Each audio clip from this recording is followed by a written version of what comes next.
தமிழ் பேசும் அனைத்து நல்லுள்ளங்களுக்கும் இனிய காலை வணக்கம். இன்னைக்கு நம்ம இந்த வீடியோவில் பார்க்க போகிறது அப்படின்னு பார்த்தீங்கன்னா, ஒரு சோகமான செய்தி தான். சேலம் மாவட்டத்தில் ஒரு இளைஞர் இறந்து போயிட்டாரு பாம்பு கடிச்சு அப்படிங்கிறது நிறைய பேருக்கு தெரிஞ்சிருக்கும்.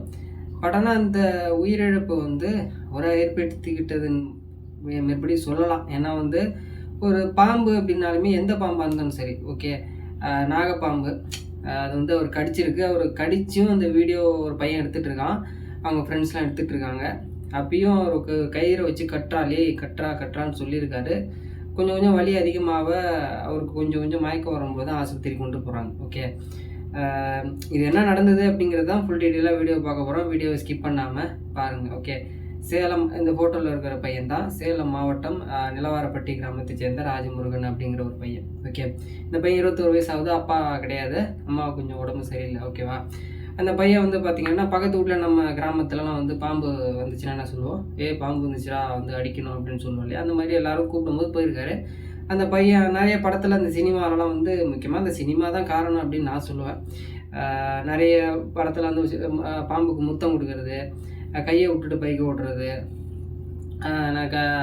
சிகரெட் அடிக்கிறது, மாசா அடிக்கிறது, அப்புறம் பார்த்திங்க அப்படின்னா நிறைய இந்த கத்தியால் குத்துறது. இப்போ கத்தியால் குத்துறது ஓரளவு நார்மலாக போயிடுச்சு. இப்போது அந்த கொக்கியால் குத்துறது, இந்த மாதிரி நிறைய சினிமா கற்றுக் கொடுக்குது. அந்த சினிமாவில் நிறைய உயிர்கள் போயிட்டுருக்கு. நீங்கள் எப்படி வேணாலும் நினச்சிக்கோங்க. ஏன்னா நிறைய வீடியோ பாருங்கள், நிறைய படம் பாருங்கள். அதில் இப்போ எப்படி தான் அதுக்கெல்லாம் சர்டிஃபிகேட் கொடுக்குறாங்கன்னு தெரியல. கூலி பார்க்கலாம், நிறைய படம் பார்த்துருப்பீங்க. ஓகே, லோகேஷ் கனகராஜ் எடுக்கிற எல்லாமே கொக்கைன்ஸ் அந்த மாதிரி சம்மந்தப்பட்ட படமாக இருக்குது. இது சம்மந்தமாக இப்போது ரோலெக்ஸ்ன்னு சொன்னால் அந்த சூர்யா ஞாபகம் வருது இல்லையா. இந்த சூர்யாவோட மைண்ட் தாட்டே மாறி நிறைய பேர் வீடியோ எடுத்து போஸ்ட் பண்ணுறாங்க. ஓகே, அப்போது அதை நம்ம சினிமாவிலேருந்து தூண்டுறாங்க. அந்த மாதிரி நம்மளும் ரவுடி ஆகணும் அப்படிங்கிற மாதிரி அந்த தாட் வருது. உடனே சூர்யா ஃபேனு யார் ஃபேன் நான் கிடையாது.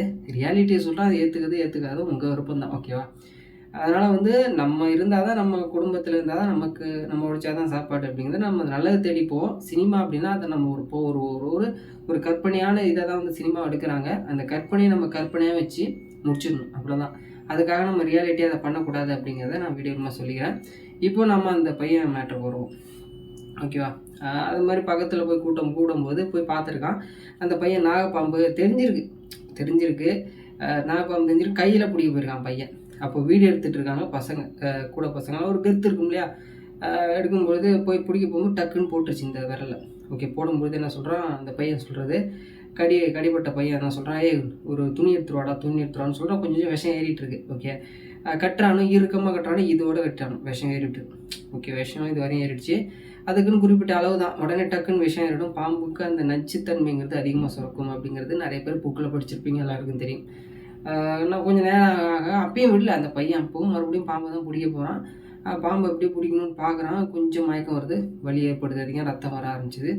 ஓரளவு அந்த சுயநினைவுலாம் போகுது. ஆஸ்பத்திரி கொண்டு போகிறாங்க சேலம். ஓகே, ஆஸ்பத்திரி கொண்டு போகும்போது அங்கே மருத்துவர் பார்க்குறாங்க, விஷம் அதிகமாக ஏறிடுச்சு அப்படிங்கிற மாதிரி சொல்லும் பொழுது தீவிர சிகிச்சையெல்லாம் கொடுத்து பார்க்குறாங்க, முடியல, இறந்துடுறாரு. அந்த சின்ன பையன் 21 வயசு பையன் தானே. பட் ஆனால் நான் சிம்பிளாக சொல்லணும் அப்படின்னா, இப்போ சொல்கிறது தான், சினிமாவை கற்பனையாக மட்டும் பாருங்கள், ரியாலிட்டியாக எடுத்துக்காங்க. பாம்புக்கு முத்தம் கொடுக்கறது, பாம்பை அப்படியே சுற்றி போடுறது, இந்த மாதிரி நிறைய வீடியோஸ் பார்க்கறதுனால நமக்கு அந்த உள்ளுணர்வு தூண்டும், இந்த மாதிரி நம்மளும் பண்ணணும் அப்படிங்கிறது ரியாலிட்டி. அதனால் அஜித், விஜய், ரஜினி சார் யாராலும் இருக்கட்டும், அவங்கள ஒரு ஜஸ்ட்டு ஒரு கற்பனை காட்சி அவங்களுடைய ரசிகராக இருந்தால் படத்தை மட்டும் பாருங்கள். ரியாலிட்டியாக அது என்றைக்கு எதிர்பார்க்காதீங்க. நிறைய வீடியோ பார்க்குறேன், ட்ரெயின்லேருந்து தாவறது, அப்புறம் மேஜிக் பண்ணு சொல்லி மேலேருந்து மொட்டை மாடிலேருந்து விழுறது, இந்த மாதிரி பாலத்துலேருந்து விழுந்து நிறைய பேர் இறந்து போகிறாங்க. அதனால் உங்களுடைய வாழ்வு ஒரு முறை மட்டுமே அப்படிங்கிறத தெளிவுபடுத்திட்டு, யாருக்கும் எந்த எதுவும் பண்ணாமன்னா எந்தவித, இப்போது உங்கள் அம்மா அப்பா உங்களை வளர்க்கறதுக்கு இவ்வளோ கஷ்டப்பட்டுருப்பாங்க. 21 வயசு பையன் அப்படின்னா, அந்த பையன் ரியாலிட்டியை புரிஞ்சுக்கணும். ஏன்னா ஒரு பையன் பொண்ணு அவங்கன்னா அதை சின்ன வயசுலேருந்து வளர்த்து ஒரு 2-3 வயசு வரைக்குமே நீங்கள் வளர்த்து பார்த்தீங்க. இந்த வீடியோ பார்க்குற அந்த திருமணமானவங்களே தெரியும், 2-3 வயசு வரையுமே உங்களால் எவ்வளோ கஷ்டப்பட்டுருவீங்க, எவ்வளோ நேரம் குழந்தை தூங்காமல் இருக்கும் நைட் நேரத்திலலாம். அந்த 2-3 வருஷம் படாத பாடுபட்டு தான் அதை வளர்த்து 5-6 வயசு அப்புறம் ஸ்கூல் காலேஜ் போட்டு அதுக்கப்புறம் அப்படி பண்ணி ஒரு 20 வயசு வளர்த்து நீங்கள் அறியாமையில் உங்கள் உயிரை எடுக்கிறது அப்படிங்கிறது ரொம்ப தவறான செயல்.